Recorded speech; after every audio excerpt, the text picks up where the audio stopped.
حقیقی معنوں میں عشق رسول نہیں. عشق رسول جب پیدا ہوتا ہے اللہ اکبر تو پھر حضور کی ایک سنت بھی نہیں چھوٹتی ہے.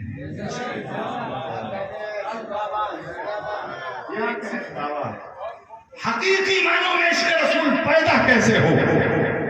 ہم نے تو دعویٰ کر لیا کہ ہم عاشق رسول بنے اور ہیں عاشق رسول. ابھی کہا جائے تو لوگ مرنے مٹنے کے لیے باتیں کریں گے, ہم قربان ہو جائیں گے, یہ کر دیں گے وہ. تم سے اس کی بات نہیں. حقیقی معنوں میں عشق رسول کیسے پیدا ہو؟ آپ دیکھو علماء نے بڑے ذرائع بیان فرمائے ہیں, لیکن حکیم الامت ڈاکٹر اقبال ایک ایسا نام ہے جو عشق رسول کے تعلق سے بہت اہمیت رکھتا ہے. عشق رسول کے تعلق سے, نعت رسول کے تعلق سے انہوں نے اپنے مکتوبات میں, علماء نے بڑے ذرائع بیان فرمائے, لیکن انہوں نے جو باتیں بتائیں اپنے مکتوبات میں 3 باتوں کا ذکر کیا. 3 باتوں کا ذکر کیا. کہا اگر شخص 3 باتوں پر عمل کر لے یقینی طور پر اس کے سینے میں عشق رسول پیدا ہوگا.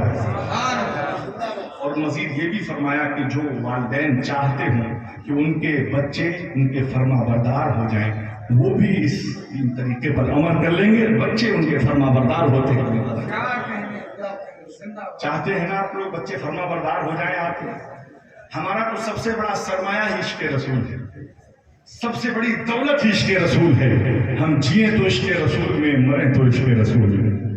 حضرات محترم علامہ اقبال فرماتے ہیں کہ 3 چیزیں اگر انسان اس پر عمل کر لے, فرمایا کہ اس کے دل میں یقینی طور پر حضور کا عشق پیدا ہو جائے گا. آپ جاننا چاہتے ہو کون سی چیزیں ہیں؟ جاننا چاہتے ہو؟ ماشاءاللہ ماشاءاللہ, یہ بہت بڑی دولت ہے. اور جس دل میں عشق رسول پیدا ہو جائے, اللہ اکبر. دیکھیں ملاحظہ فرمایا سب سے پہلی چیز, بہت بڑی چیز بھی نہیں ہے لیکن آپ چاہیں تو فرمائیں, سب سے پہلی چیز فرمایا چاہتے ہو کہ تمہارے بچوں کے سینوں میں, تمہارے سینے میں عشق رسول حقیقی معنوں میں پیدا ہو, تو فرمایا خود اور اپنے بچوں کو یہ ترغیب دو کہ وہ حضور پر کثرت سے درود پاک پڑھتے ہیں. اچھا یہ بھی نہیں کہ درود تاج پڑھنے کو کہا جا رہا ہے, سب سے چھوٹا درود پاک صلی اللہ علیہ وسلم. جتنی کثرت سے تم حضور پر درود پاک پڑھو گے, حضور سے تمہارا رشتہ اتنا ہی مضبوط ہوتا ہوا چلا جائے گا. اور بہت بھاری چیز بھی نہیں ہے, آپ بہترین بیٹھے ہو حضور پر درود پاک پڑھتے رہو, درود پاک پڑھتے رہو, بچوں کو ترغیب دو, درود پاک پڑھتے رہیں. آج بچے اپنے والدین کو فالو کرتے ہیں, بچوں کو بتانے آگے بڑے پریشان ہوتے ہیں کہ حضرت ہمارا بچہ ہماری باتیں نہیں سنتا ہے, ہمارے بتائے ہوئے راستے پر نہیں چل رہا ہے. اللہ اکبر. تو فرمایا کہ بچوں کو سدھارنے کی ضرورت نہیں ہے, خود سدھر جاؤ, بچہ اپنے آپ سدھر جائے گا. آپ جیسا کرو کہ بچہ اپنے آپ دیکھے گا میرا باپ کیسا کر رہا ہے, اچھی باتیں کر رہا ہے, درود پاک کا ورد کر رہا ہے, تو بچہ بھی درود پڑھے گا. دیکھے گا کہ باپ گالی دے رہا ہے تو بچہ بھی گالی دے گا. یہ حقیقی بات ہے. تو علامہ اقبال نے فرمایا توجہ کا تعلق 3 چیزیں اگر آپ نے صحیح معلوم ہے اس کو سن لیا, یقینی طور پر عشق رسول آپ کے سینے میں پیدا ہوگا. فرمایا کثرت سے حضور پر درود پاک پڑھو. فضائل درود پاک کے تعلق سے فرمایا گیا, بخاری شریف میں ایک تو باب قائم کیا گیا درود پاک کے حوالے سے. اگر باتیں کی جائیں تو راتیں ختم ہو جائیں گی لیکن فضائل نہیں ختم ہوں گے. درود پاک کے تعلق سے میں بس ایک بات اہم بتانا چاہتا ہوں, وہ بات یہ ہے کہ یہ ایک ایسی پہچان ہے, یہ ایک ایسی علامت ہے. بہت سال پہلے, توجہ کا تعلق, بہت سال پہلے کسی نے شہزادہ امام حسین امام زین العابدین سے سوال کیا تھا کہ حضور ہمیں یہ بتائیں کہ سیدھے راستے پر کون ہے.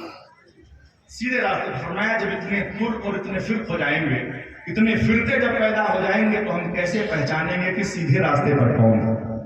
امام زین العابدین کا سوال اس دور میں ہوا, جب اتنے فرقے ہوں گے تو ہم کیسے پہچانیں گے, کیونکہ عام انسان کی وسعت میں نہیں ہے کہ وہ پتہ لگا سکے کہ سیدھے راستے پر کون ہے. سارے لوگ اپنی زبان پر کتاب و سنت لیے ہوئے ہیں, سب قرآن کی باتیں کر رہے ہیں, سب حدیثوں کی باتیں کر رہے ہیں.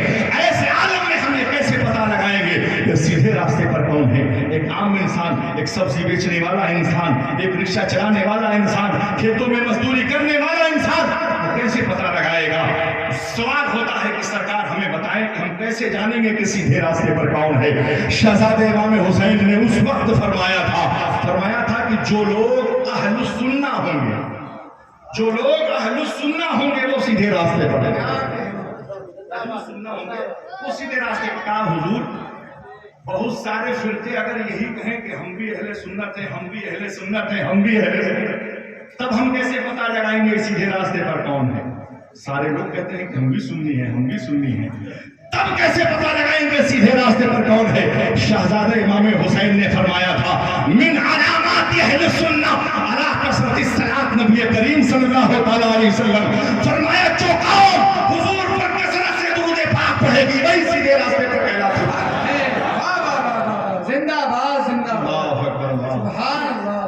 تو ہم حضور پر کثرت سے درود پاک پڑھ رہے ہیں، ہماری حقانیت پر شہزادہ امام حسین نے مہر لگائی ہے۔ فرمایا کہ حضور پر کثرت سے درود پاک پڑھو، حضور کی محبت تمہارے سینے میں پیوست ہوتی ہوئی نظر آئے گی۔ اچھا، ڈاکٹر اقبال سے ایک سوال ہوتا ہے، اہل نقد غالب کو بڑا شاعر مانتے ہیں، اقبال کو چھوٹا شاعر مانتے ہیں، لیکن جو مقبولیت ڈاکٹر اقبال کے نصیبے میں ہوئی وہ غالب کو نہیں ملی، جو ان کے کلاموں کو جو مقبولیت حاصل ہوئی وہ غالب کے نصیبے میں نہیں ہوئی۔ پوچھا گیا راز کیا ہے؟ آپ راز بتا دیں، راز کیا ہے؟ اللہ اکبر، کہا جب بھی میں کوئی حضور کی نعت لکھتا ہوں تو حضور پر 7 کروڑ مرتبہ درود پاک پڑھ لیا کرتا ہوں، یہ حضور کی نعت کا صدقہ ہے جو میرے کلاموں کو مقبول ہے۔ سبحان اللہ اکبر، اللہ اکبر۔ آپ چاہو حقیقی بات، یہ بہت بڑا عمل ہے، بہت بڑا عمل ہے۔ جتنا درود پاک پڑھتے جاؤ گے حضور سے رشتہ اتنا مضبوط ہوتا جائے گا، یہ رشتہ ہمارے لیے دنیا میں بھی اور آخرت میں بھی کام آنے والا ہے۔ تو میں نے عرض کیا پہلی بات، میں زیادہ تفصیل میں نہ جاؤں گا، پہلی بات کہ کثرت سے حضور پر درود پاک پڑھو، کثرت سے۔ میں بھی پوچھوں پہلی کیا بات؟ کثرت سے درود پاک پڑھو، یہ پہلی بات مکمل ہوئی۔ دوسری بات کی طرف چلتے ہیں۔ ڈاکٹر اقبال نے فرمایا کہ حضور فطری طور پر حسن کا دیوانہ ہوتا ہے، انسان کی فطرت میں ہے کہ جہاں انسان خوبصورتی دیکھے گا لڑک جائے گا، یہ اس کی فطرت میں ہے، وہ چاہے کاکلے داراز میں ہو، لب و رخسار میں ہو، چھوٹے سے بچے کی مسکراہٹ میں ہو، بوڑھے کے بالوں کی سفیدی میں ہو، پھولوں کی مہک میں ہو، کوئل کی چہک میں ہو، انسان جہاں خوبصورتی دیکھے گا وہاں لڑک جائے گا، یہ انسان کی طبع میں شامل ہے، انسان کی فطرت میں شامل ہے۔ کہا اگر بات ایسی ہے انسان حسن کا دیوانہ ہے تو آؤ اس کو ایسے کی بارگاہ میں لے چلو جہاں حسن بھی پانی بھرتا ہے، جہاں حسن بھی پانی بھرتا ہے، خوبصورتی بھی ان کے قدموں کی غلام ہے۔ کہا حضور کی بارگاہ میں لے چلو اور حضور کے چہرے کی تعریف، حضور کے حسن کی تعریف اپنے بچوں سے بتاؤ، حضور کا حسن خود بیان کرو۔ فرمایا اس کا اثر یہ ہوگا، اللہ اکبر، فرمایا جس سینے میں حضور کے حسن کی تعریف ہوگی، جس سینے میں حضور کا حسن ہوگا، کائنات کی خوبصورتی اس کے سینے میں اثر نہیں۔ اللہ اکبر، اللہ اکبر، اللہ اکبر، اللہ اکبر۔ فرمایا کہ سرکار دو عالم صلی اللہ تعالی علیہ وسلم کا حسن اپنے بچوں سے بیان کریں۔ یہی بولے سدرا والے چمنوں چمنے جہاں کے تھالے، سبھی میں نے چھان ڈالے تیرے پائے کا نہ پایا، تجھے یک نے یک بنایا وہی رب ہے جس نے تجھ کو ہم تن کرم۔ حضور کا حسن اپنے بچوں سے بیان کر، حضور کی نگاہیں کیسی ہیں، سبحان اللہ، حضور کی زلفیں کیسی ہیں، حضور کی پیشانی کیسی ہے، حضور کے رخسار کیسے ہیں، حضور کے لبھائے نازنین کیسے ہیں۔ فرمایا اگر حضور کی خوبصورتی اپنے بچوں سے بیان کرو گے تو اس کا اثر یہ ہوگا کہ بچوں کے سینوں میں حضور کی محبت پیدا ہوتی ہوئی۔ ایک چھوٹی سی حدیث پاک حضرت ابو طفیل رضی اللہ تعالیٰ عنہ، آخری صحابی رسول ہے، آخری صحابی رسول، حج کا موسم ہے، ٹیلے پر کھڑے ہوتے ہیں، آ کر کہتے ہیں کہ آؤ میرے پاس، میں حضور کا حلیہ بیان کرتا ہوں۔ مچل کے بولو سبحان اللہ۔ حضور کا حلیہ اپنے بچوں سے بیان کرو۔ فرمایا گیا کہ حضور کا حلیہ حضرت ابو طفیل، چھوٹی سی حدیث پاک، توجہ کا تعلق فرماتے ہیں کان رسول اللہ صلی اللہ تعالی علیہ وسلم ابیضا، آپ کا رنگ سفید ہے، بولو سبحان اللہ، سفید ہے، چونے کی طرح سفید رہی، اس سفیدی میں سرخی کی آمیزش ہے، مچل کے بولو سبحان اللہ۔ ابیضا ملیحن، آپ کا حسن نمکین ہے، حسن فیکے ہیں جب تک نہ مذکور ہو، حسن فیکے ہیں جب تک نہ مذکور ہو، ہے نمکین حسن والا ہمارا نبی، سب سے اولا والا ہمارا